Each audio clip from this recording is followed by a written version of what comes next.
Walking into the kennels that day is something I'll never forget.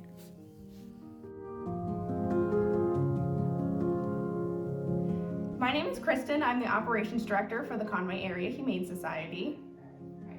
In January, we received a call from someone in Berlin that was pretty concerned about the conditions of quite a few animals that were left in an apartment.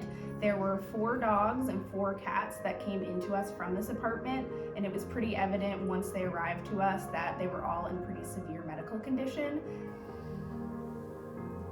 A scene unfolded at the shelter none of us will forget.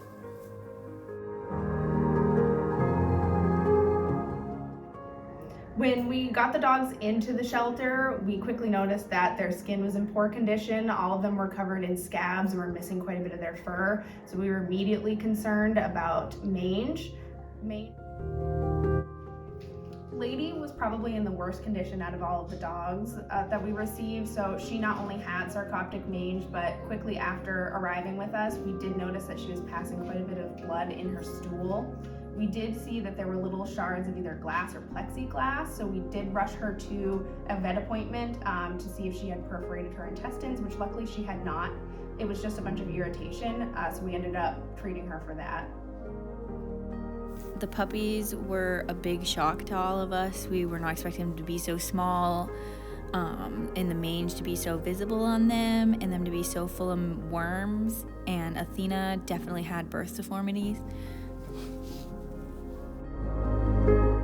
Sunny was definitely reluctant to trust us in the beginning, but after us being very persistent that she would love us and that we were only trying to help her, she did eventually come around.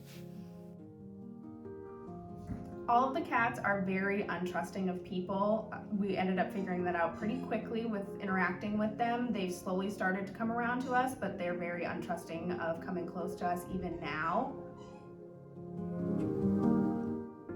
We ended up calling in Dr. Mary Orff from the White Mountain Community College, which we've worked with several times for other animals.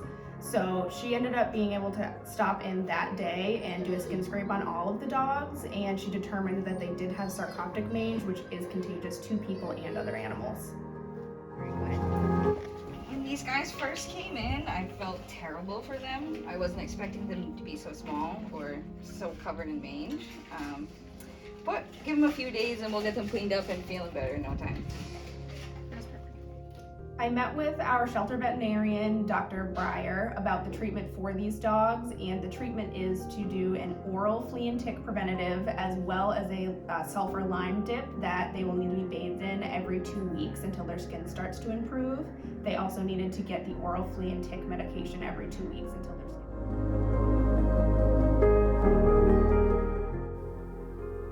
After the mange cleared, they finally got to go outside, and this is probably my favorite memory from the whole experience.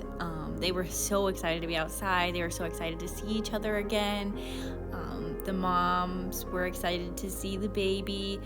It was all around a really cool experience to just see them not so itchy and happy to be alive.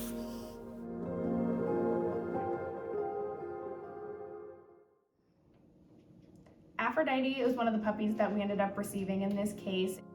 She did also present with pretty deformed front limbs, and this was due to malnutrition in the home before arriving to us. The body can react by actually becoming bow-legged when they start getting nutrition, which happens.